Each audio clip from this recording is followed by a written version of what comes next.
हम खड़े क्यों हुए? क्योंकि जो हमारा परमेश्वर है वो बड़े ही आदर के योग्य है। आमीन।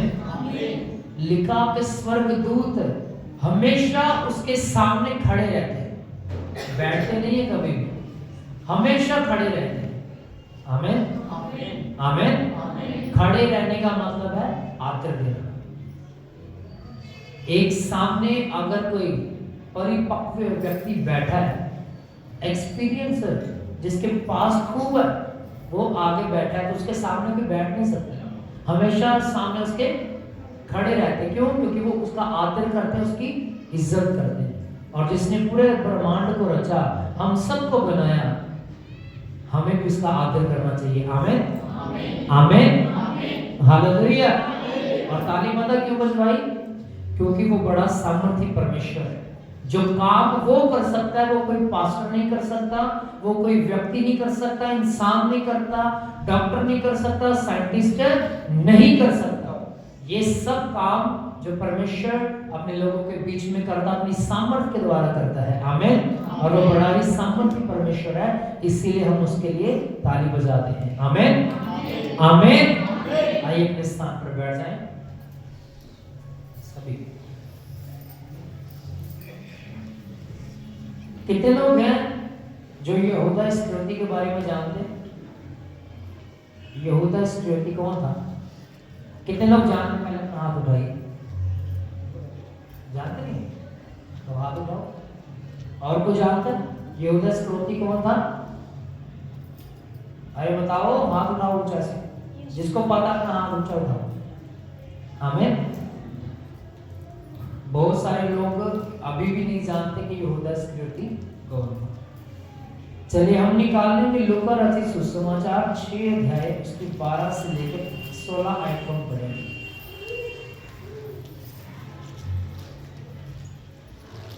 लूका रचित सुसमाचार 6 अध्याय उसकी 12 आयत को हम पढ़ेंगे। हम जानेंगे कि यहूदा इस्करियोती कौन था। मिल गया सभी को?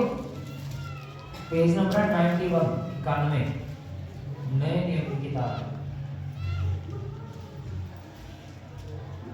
6 अध्याय की 12 आयत को मैं आपके लिए पढ़ूंगा। वहां पर लिखा है, उन दिनों में वह पहाड़ पर प्रार्थना करने गया, परमेश्वर से प्रार्थना करने में सारी रात बिताई। जब दिन हुआ तो उसने अपने चेलों को बुलाकर उनमें से 12 को चुन लिया और उनको प्रेरित कहा। वे ये हैं, पहला शमौन जिसका नाम उसने पतरस रखा, उसका भाई अंद्रयास, याकूब, यूहन्ना, फिलिपुस, बरतुल्मै, मत्ती, थोमा, हल्फई का पुत्र याकूब और शमौन जो जेलोतेस कहलाता है, याकूब का बेटा यहूदा और यहूदा इस्करियोती जो उसका पकड़वाने वाला था। हम आखिरी आयत को फिर से देखेंगे। 16 वचन को लिखा, यहूदा का बेटा यहूदा और याकूब का बेटा यहूदा, यहूदा इस्करियोती जो उसका पकड़वाने वाला था। किसका पकड़वाने वाला? यीशु मसीह। ये कौन था? यीशु मसीह का चेला। क्या था यीशु मसीह का चेला? सब बोले क्या था? चेला। किसका? यीशु मसीह का। हालेलुया। किसका चेला था? यीशु मसीह का। यीशु मसीह के कितने चेले थे? सब बोले कितने चेले थे? 12। सब बोले कितने चेले थे? 12। नहीं, सभी नहीं बोल रहे। जब सभी बोलेंगे फिर मैं आगे बढ़ूंगा। कितने चेले थे? 12। फिर से बोलेंगे कितने चेले थे? 12। उनमें से एक का नाम यहूदा इस्करियोती था। क्या नाम था? और ये वही है जिसने यीशु मसीह को पकड़वाया 30 सिक्कों के बदले में। कितने सिक्कों के? 30। कितने सिक्कों के? 30 सिक्कों के बदले में यहूदा इस्करियोती ने यीशु मसीह को पकड़वा दिया। अगर आप पूरा इसके बारे में अगर आप स्टडी करोगे तो ये हर वक्त यीशु मसीह के साथ रहा करता था। ये वो व्यक्ति है जो यीशु मसीह के साथ साथ चला करता था और यीशु मसीह का कैशियर था, खजांची था। जो भी भेंट होती थी, जो भी पैसा आता था, सारे चेले जितना पैसा इकट्ठा करके लाते थे इसी के हाथों में दे देते। और ये व्यक्ति चोर के नाम से भी जाना गया। किसके नाम से? किसके नाम से? आपको पता है यीशु मसीह ने अपने चेलों को अपना मित्र बोला, अपना बेटा बोला, अपने दोस्त बोला, अपना भाई बहन बोला। पता सभी को? जरूरी नहीं है कि जिसको यीशु मसीह अपना बेटा मान ले वो स्वर्ग में जाएगा। सुना आपने ध्यान से? जरूरी नहीं है जिसको यीशु मसीह अपना बेटा कह दे, अपना भाई या मित्र कह दे वो स्वर्ग में जाएगा। कोई गारंटी नहीं। गारंटी एक ही बात में, आपके ऊपर पवित्र आत्मा की छाप होनी चाहिए, आप परमेश्वर के वचनों को पूरा करने वाले होने चाहिए और निरंतर प्रार्थना करने वाले होने चाहिए। 3 बातें। ये व्यक्ति प्रार्थना तो करता था, परमेश्वर के साथ रहा भी करता था। एक चीज इसके पास नहीं थी, एक चीज इसके पास नहीं थी, वो थी ईमानदारी अपने अगुवे के साथ, अपने खुदावंद के साथ। हालेलुया। अपने अगुवे के साथ, अपने खुदावंद के साथ, अपने गुरु के साथ ये ईमानदार नहीं था। कलाम में लिखा ये चोर था, ये थैली में से पैसे निकाला करता था। जरूरी नहीं है कि हर व्यक्ति स्वर्ग में जाएगा जिसको यीशु मसीह ने बोला कि तू मेरा बेटा और मेरी बेटी है। यीशु मसीह ने एक जगह पर कहा, यीशु मसीह एक जगह पर प्रचार कर रहे थे, चेले उसके आसपास खड़े थे, बहुत बड़ी भीड़ भी थी। यीशु मसीह के जो सगे भाई बहन थे और उसकी माता की बाहर आ रहे थे रास्ते में से, उन्होंने चेलों को कहा हमें यीशु मसीह से मिलना है। और चेले आए यीशु मसीह के पास, उन्होंने कहा कि तेरे माता पिता और तेरे माता और तेरे भाई बहन तेरा बाहर इंतजार कर रहे हैं। और यीशु मसीह ने कहा मेरा भाई और मेरी बहन वही है जो मेरे वचन को सुनता और मानता है। कौन है?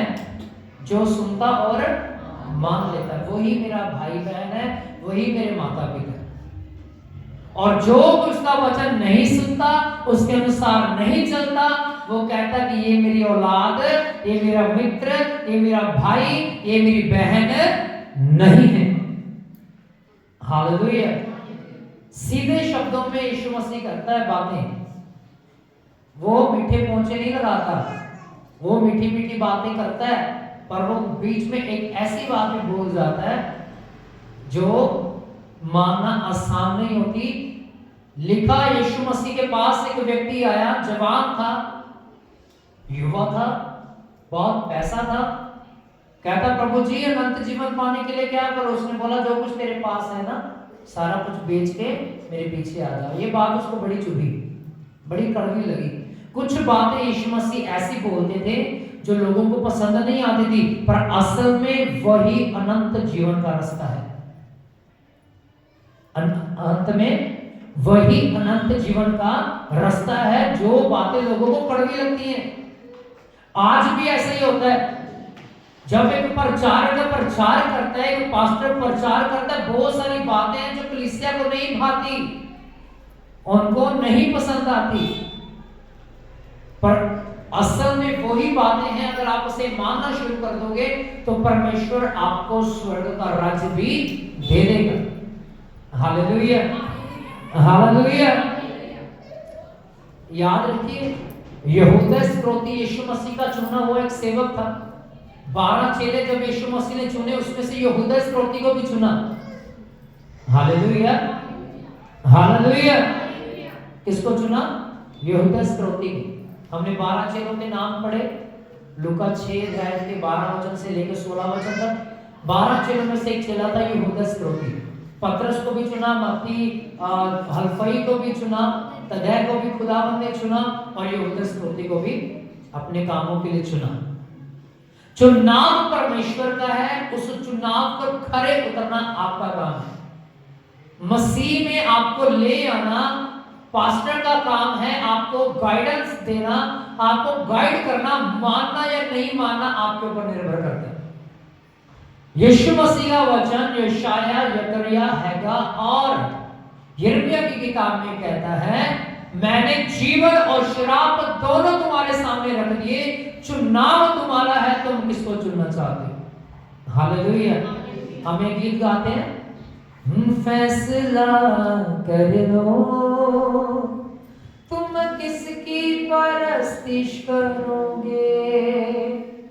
हालेलुया। क्या कहता, फैसला कर लो तुम किसकी परस्तिश करोगे, यहोवा की या शैतान। पर यहोशू 24 में कहता है, मैं और मेरा घराना नित्य यहोवा की सेवा करेंगे। हालेलुया। कहता मैं छोड़कर नहीं जा सकता परमेश्वर को, जिसने उपकार मेरे ऊपर किए मैं उन उपकारों को नहीं भूल सकता। ये वही यहोशू है जिसके कहने से सूरज थम गया और 24 घंटे के लिए सूरज अपनी जगह पर ठहरा था, गायब भी नहीं हुआ, डूबा ही नहीं। उस दिन रात ही नहीं हुई, उस दिन दिन ही रहा। हालेलुया। ये वही यहोशू है, कहता मैं और मेरा घराना यहोवा की सेवा नित्य करेंगे। आमीन, आमीन। जरूरी नहीं है कि अगर परमेश्वर ने आपको मसीह में बुला लिया, आपका कर्जा खत्म हो गया, आपकी बीमारियां चली गई, सब कुछ आपका फिट हो गया, कोई गारंटी नहीं कि आप स्वर्ग में जाओगे। एक ही गारंटी है, अगर आप परमेश्वर के वचन के ऊपर चलोगे और आपके ऊपर पवित्र आत्मा की छाप होगी, निरंतर मसीह में बने रहोगे, पक्का दावा है परमेश्वर का कि मैं तुझे स्वर्ग का राज्य दूंगा। Hallelujah, hallelujah, hallelujah. पूरा कैरेक्टर आप यहूदा इस्करियोती का स्टडी करें किसी दिन, मत्ती, मरकुस, लूका, यूहन्ना, 4 किताबों में उसका चरित्र दिखाया गया, उसका कैरेक्टर दिखाया गया कि उसका स्वभाव कैसा था। लिखा कलाम में एक जगह पर यीशु मसीह आकर बैठे और वो घर था मत्ती का। किसका था? ये बात लूका जाहिर करता है, मत्ती नहीं लिखता। मत्ती की किताब में सिर्फ लिखा, जो मत्ती ने खुद लिखी है, उसने लिखा कि परमेश्वर अर्थात यीशु मसीह एक घर में गया। पर लूका ने अपनी किताब में ये लिखते हुए कहा यीशु मसीह मत्ती के घर में गया। किसके घर में गया? मत्ती, वही जिसने पहली किताब जो नए नियम की है जिसने वो लिखी है। और जब यीशु मसीह मत्ती के घर में भोजन करने के लिए बैठे, एक स्त्री यीशु मसीह के पास आती है और एक बहुत ही बहुमूल्य इत्र लेके आती है। क्या लेकर आती है? सब बोले क्या लेके आती है? जिससे आज हम सिंपल भाषा में, आम भाषा में कहते हैं परफ्यूम। परफ्यूम लेकर आती है। उस समय वो परफ्यूम बड़ा महंगा था। उसने उस परफ्यूम को तोड़ा, जो कुछ उसमें था परफ्यूम सारा का सारा उसके पांव पर ढेर दिया। और यहूदा इस्करियोती पता क्या कहने लगा? हे नारी, तूने इस इत्र को गिरा के बहुत नुकसान कर दिया। ये जो इत्र अगर तू ना गिराती, अगर ये कंगालों में दे दिया जाता तो उनका भला होता, बहुत सारा पैसा मिलता। वो इस समय भी पैसे की बात कर रहे हैं। उसके अंदर एक लालच था, पैसा। उसको पैसे ने अंधा कर दिया था और वो परमेश्वर के अनुग्रह को नहीं देख पाया। आपको पता, जगह जगह अगर आप पढ़ोगे बाइबल में, यीशु मसीह ने कहा तो धन की सेवा ना करना। तुम 2 स्वामियों की सेवा नहीं कर सकते, परमेश्वर की या धन की। फिर पौलुस ने कहा एक नल में से 2 तरह का पानी नहीं निकल सकता, या तो तुम परमेश्वर के हो जाओ या तो तुम धन के हो जाओ। Hallelujah, hallelujah. कलाम में लिखा, जब जब बात पैसे की आती थी तब यहूदा इस्करियोती सबसे आगे थे। तब यहूदा इस्करियोती सबसे आगे। पहला ग्रंथों की किताब में लिखा, धन का धोखा सब पाप की बुराई की जड़ है। किसका धोखा? किसका? धन का, पैसे का धोखा सब पाप की बुराई की जड़ है। पाप अगर पैदा होता तो पैसे से, पैसा ना हो तो एक आम व्यक्ति भी, जो शरीफ व्यक्ति है, वो भी चोरी करने पर आ जाएगा, लोगों का पैसा छीनना शुरू कर देगा। और अपना पेट भरना शुरू करेगा। जिसके पास बहुत है उसको भी लालच है, जिसके पास नहीं है उसको भी लालच है। किस चीज का? पैसे का, धन का। कलाम में लिखा तुम दो स्वामियों की सेवा नहीं कर सकते, दो स्वामियों की तुम सेवा नहीं कर सकते। यहां तो तुम परमेश्वर की सेवा कर लो, यहां तो तुम धन की सेवा करो। Hallelujah, hallelujah. यहूदा ने लोगों के सामने माफी मांगी। किन लोगों के सामने? फरीसियों के सामने। कब? जब यीशु मसीह को सलीब पर चढ़ा दिया गया, तब उसकी बुद्धि खुल गई। जो शैतान ने बांध के रखी थी ना पैसे के द्वारा, उसको पता था कि आपको वो जीवन का खजाना मुझे नहीं मिलेगा, अब वो जीवन का मुकुट मुझे नहीं मिलेगा। कलाम में लिखा उसकी बुद्धि खुल गई। जैसे बुद्धि खुली वो फिर से भागा गया उन लोगों के पास जिन्होंने 30 सिक्के दिए थे यीशु मसीह को पकड़ने के लिए, और उसने कहा ये लो अपने 30 सिक्के मेरे यीशु मसीह को वापस ले जाओ। उसने कहा ये सिक्के तू रख, क्योंकि ये सिक्के श्रापित हो चुके हैं। Hallelujah, hallelujah. समझ पा रहे हैं बातों को? उसकी बुद्धि कब ठिकाने आई? जब यीशु मसीह को कोड़े लग रहे थे, जब यीशु मसीह सलीब पर था, तब वो भाग कर गया कि ये लोग अपने 30 चांदी के सिक्के सोने के सिक्के मैं इन्हें नहीं रख सकता, मुझे मेरा यीशु मसीह वापस कर दो। अगर जीवन का मुकुट आपके हाथ से एक बार निकला, याद रखिए वो दोबारा आपके जीवन में नहीं आएगा। समा बड़ा ही आदर के योग्य है। अगर आप समय की कदर नहीं करोगे तो समा आपकी कदर नहीं करेगा। Hallelujah, hallelujah.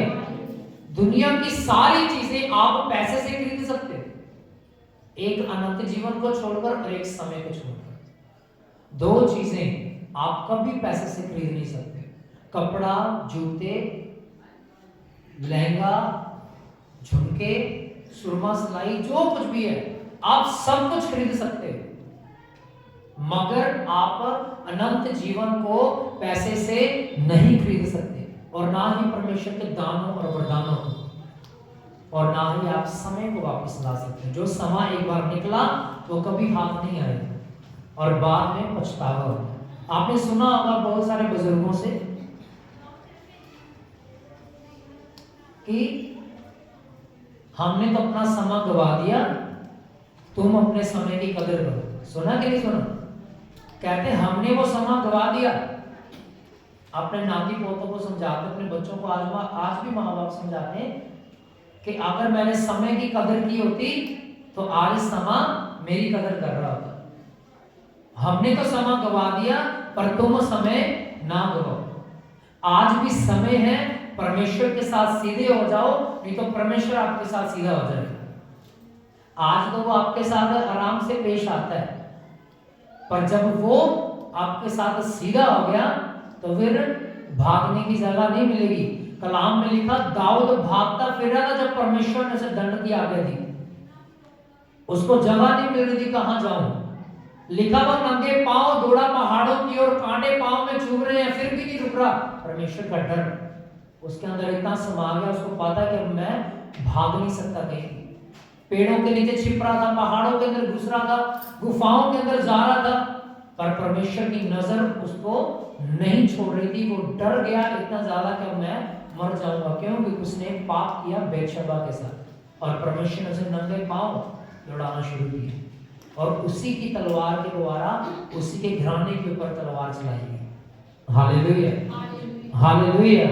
याद रखें, अगर आप समय की कदर नहीं करते हो तो समय आपकी कदर नहीं करता।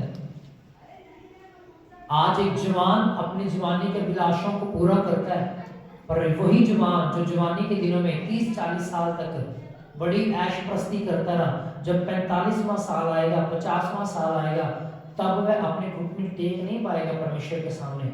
उसके घुटने टिकेंगे ही नहीं, उसकी आंखें काम करेगी नहीं, इतना तरस जाएगा बाइबल को पढ़ने के लिए, तरस जाएगा परमेश्वर के सामने घंटों घुटनों टेकने के लिए। उस समय आपका शरीर आपका साथ नहीं देगा। हम आज समय की कदर नहीं करते हैं। पर बाद में समय भी उस व्यक्ति की कदर नहीं करता जो समय की कदर नहीं करता है। हालेलुया। इसके पास समय था यहूदा इस्करियोती के पास, बहुत साल इसने यीशु मसीह के साथ बिताए थे, बहुत लंबा टाइम यीशु मसीह के साथ रहा, उसकी शिक्षाओं को सुनता रहा, पर कभी भी माना नहीं, कभी भी नहीं माना उसकी शिक्षाओं को, बस सुनता रहा सुनता रहा सुनता रहा। सुनने वाले स्वर्ग के राज्य में नहीं जाएंगे, जो सुनकर परमेश्वर के वचन को मानता है, स्वर्ग का द्वार उनके लिए हमेशा खुला रहता है। हालेलुया। मैं क्यों ये बातें बोल रहा हूं? क्योंकि आज समय आपके पास परमेश्वर की वाणी को सुनने का, परमेश्वर के वचन को सुनने का। आज से कुछ साल बाद आप देखोगे बहुत कम प्रचारक मिलेंगे आपको, बहुत ही कम प्रचारक मिलेंगे आपको जो परमेश्वर का वचन सुना सकेंगे, क्योंकि वो इस जगह से उठा लिए जाएंगे। सबसे पहले खुदावंद अपने खादिमों का रैप्चर करेगा, उनको उठा कर ले जाएगा, उसके बाद कलीसिया का उठाना होगा। हालेलुया। और जो कच्चे होंगे विश्वास में वो तड़पेंगे, परमेश्वर उनकी बुद्धि को खोल देगा कि आज तक तुमने समय की कदर नहीं की और ये समय तुम्हारी कदर नहीं करेगा। हालेलुया। हालेलुया। आज समय है, समय रहते जितना वचन सीख सकते हो, जितना बढ़ सकते हो उतना ज्यादा बढ़ जाओ, नहीं तो आने वाला समय आपको कभी भी आगे बढ़ने नहीं देगा। आप जगह जगह देख लीजिए, स्कूल में लगा लीजिए, कॉलेजेस में लगा लीजिए, फैक्ट्री में लगा लीजिए, जहां आप जॉब करते वहां पे लगा लीजिए, आशिकी आशिकी है वहां पे। हर जगह आपको एक ही चीज नजर आएगी, एक ही चीज, व्यभिचार, कम एज की लड़कियां और लड़के गलत रिश्तों में और गलत संगति में और गलत फ्रेंड सर्कल में आपको फंसे हुए दिखाई देते हैं। हालेलुया। दिखता कि नहीं दिखता? हमारे मोहल्ले में ऐसे कुछ बहनें हैं जिनको मैं बड़ी करीबी से जानता हूं, जो गलत रिश्तों में हैं। वो हमारे से मिलते हैं, हमसे बातें भी करते हैं, पर याद रखें जितना आप इस संसार की चीजों पर मन लगाना शुरू करोगे, ये संसार आपको अपनी तरफ उतना ही ज्यादा आकर्षित करता चला जाएगा। अगर आपको मसीह में बढ़ना है तो ये समय है, पश्चाताप करके उसके पास फिरे, उसके पास आ जाइए, आपके सिर को खुदावंद ऊंचा करेगा। हालेलुया। हालेलुया। इसने अपना समय गवा दिया, यहूदा इस्करियोती ने अपना टाइम वेस्ट किया और अंत में आके कहता है मुझे मेरा गुरु लौटा दो। लिखा उसने उन 30 सिक्कों के द्वारा एक खेत मोल ले लिया था और फरीसियों ने कहा ये लहू का खेत है, और कलाम में लिखा जब उसकी बेइज्जती हुई तो उसने अपने आप को क्या कर लिया? फांसी लगा ली। यहूदा इस्करियोती ने अपने आप को फांसी पे लटका लिया, सुसाइड कर लिया, और लिखा उसकी गर्दन टूट गई। उसकी गर्दन जब टूटी और शरीर जब नीचे गिरा तो उसकी अंतड़ियां फट के बाहर आ गई। कलाम में लिखी ये बातें। जो पापी व्यक्ति है, जो परमेश्वर के वचनों पर नहीं चलता, कलाम में लिखा उनका यही हश्र होता और होगा। हालेलुया। हालेलुया। हफ्ता हफ्ता हो जाता है, प्रार्थना नहीं करता एक व्यक्ति। संडे वाले दिन याद आता हो, संडे चलो जा ही आते हैं। 6 दिन तो प्रार्थना किया ही नहीं है, चलो ताली तो बजा लेंगे वहां पे जाके। पर परमेश्वर ऐसे लोगों को पसंद नहीं करता। वचन कहता है परमेश्वर को ऐसे लोग नहीं भागते जो अपने 24 घंटे में से जो परमेश्वर को समा नहीं दे सकते, वो परमेश्वर को पसंद नहीं, क्योंकि कलाम कहता है ऐसा।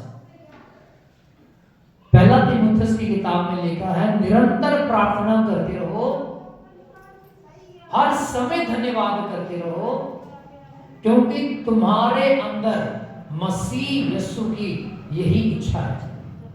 उसकी मर्जी ये है कि आप प्रार्थना करो, उसकी मर्जी है कि आप हमेशा उसके साथ जुड़े रहो। मैं ये नहीं कहता दिन में 24 घंटे होता 24 घंटे बैठे रहो प्रार्थना में, अपना काम धंधा ना करो, ऐसा कुछ नहीं। बाइबल नहीं ऐसा कहती। बाइबल कहती है मैं तेरे हाथों के कामों के ऊपर आशीष दूंगा। तुझे काम भी करना चाहिए, पर तुझे फर्स्ट प्रायोरिटी, पहला स्थान परमेश्वर को देना चाहिए। अगर आप पुराने नियम को पढ़ोगे और नए नियम को पढ़ोगे, आप वहां पर देखोगे कि परमेश्वर ने पहलोठों को मांगा। जो पहलोठा है, चाहे वो खाने का, चाहे वो पीने का, चाहे वो दाखरस है, चाहे वो अंगूरों का शीरा है, चाहे वो दाख की बारी है, चाहे वह भेंटे हैं, चाहे वो दशमांश है, चाहे बच्चा, चाहे बच्चे का बलिदान है, चाहे भेड़ और बकरी का बलिदान है, सब में परमेश्वर ने मांगा पहलोठा कि तू मुझे पहलोठा देना। जब कभी तू बलिदान करने आए तो पहला सबसे पहले पहलोठे को लेके आना। पहलोठे का मतलब जो सबसे उत्तम भाग होता है, जो सबसे बड़ा है। Hallelujah, hallelujah. और आज भी परमेश्वर हमसे मांगता है, पर हम देते नहीं।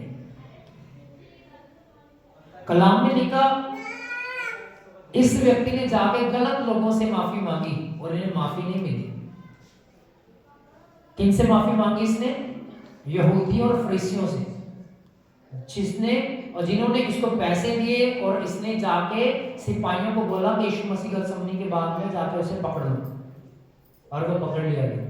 कलाम में लिखा 2 डाकू ऐसे थे जो यीशु मसीह के साथ लटकाए गए।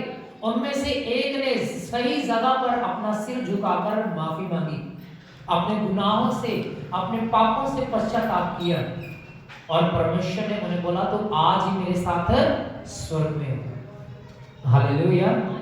कहां होगा? यीशु मसीह ने कहा कहां होगा? क्या किया उसने? घंटों प्रार्थना किया? क्या किया उसने? बपतिस्मा लिया? क्या किया उसने? सिर्फ पश्चाताप किया और यीशु मसीह को उद्धारकर्ता ग्रहण कर लिया, और यीशु ने बोला तो आज ही मेरे साथ कहां होगा? स्वर्ग में होगा। आज समय आपके पास, उस डाकू के पास समय था, यहूदा इस्करियोती के पास समय था। यहूदा इस्करियोती के पास समय था कि अपने गुनाहों को मान ले और छोड़ दे, और उसने नहीं छोड़ा।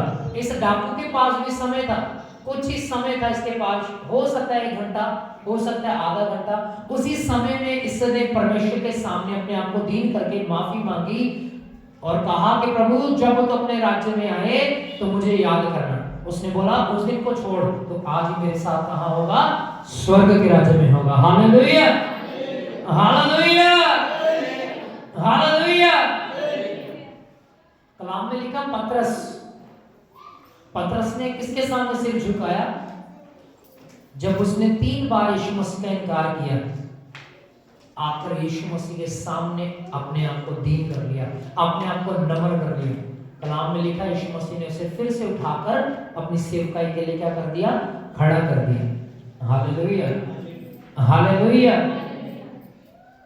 जो मसीह के वचनों और उसकी आज्ञाओं को मानता है वह स्वर्ग के राज्य में जाएगा, और जो सिर्फ यहूदा इस्करियोती की तरह सुनता रहेगा, उसके अनुसार चलेगा नहीं, उसके अनुसार जिएगा नहीं, वो जैसे वो फांसी लगा के मर गया, हम लोग भी जो उसके वचन की पालना नहीं करेंगे नरक की आग में डालकर मार दिए जाएंगे, और वो हमेशा का तड़पना होगा।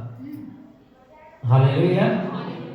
अगर मैं अभी आपको पूछूं कि कितनों को स्वर्ग चाहिए तो सभी हाथ उठा लेंगे। अगर मैं कहूं कितनों को नरक में जाना है तो सभी हाथ नीचे कर लेंगे।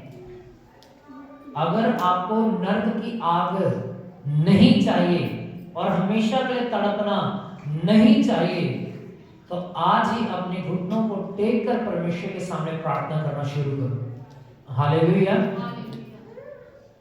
हालेलुया।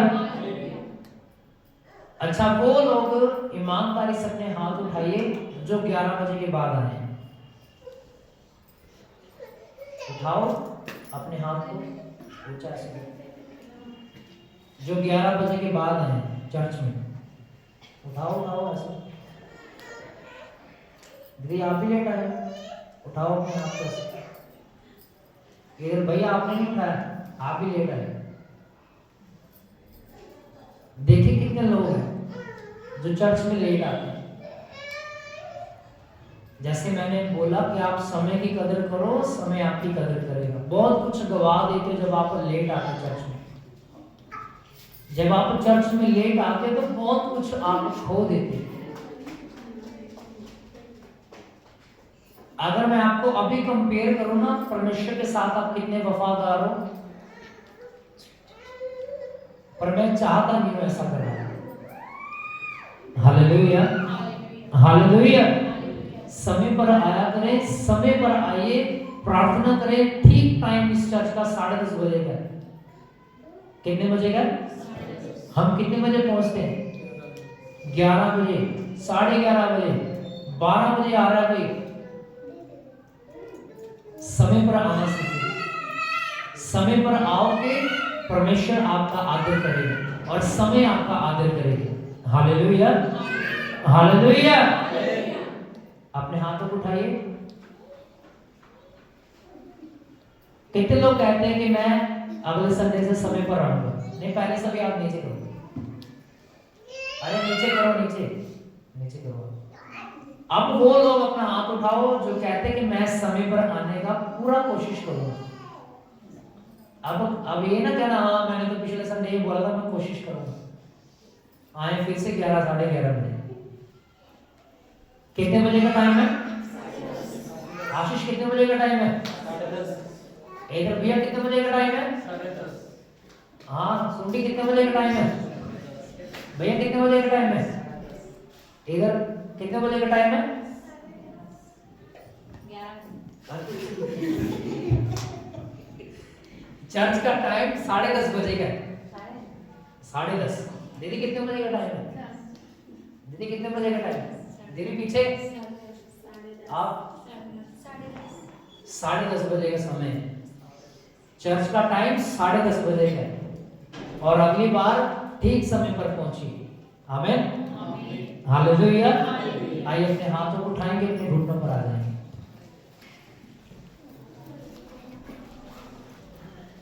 सभी अपनी आंखों को बंद करें, अपने घुटनों पर आ जाएंगे। याद रखें जैसे यहूदा इस्करियोती ने समय की कदर नहीं की, समय रहते पश्चाताप नहीं किया, सिर्फ वचनों को सुनता चला गया।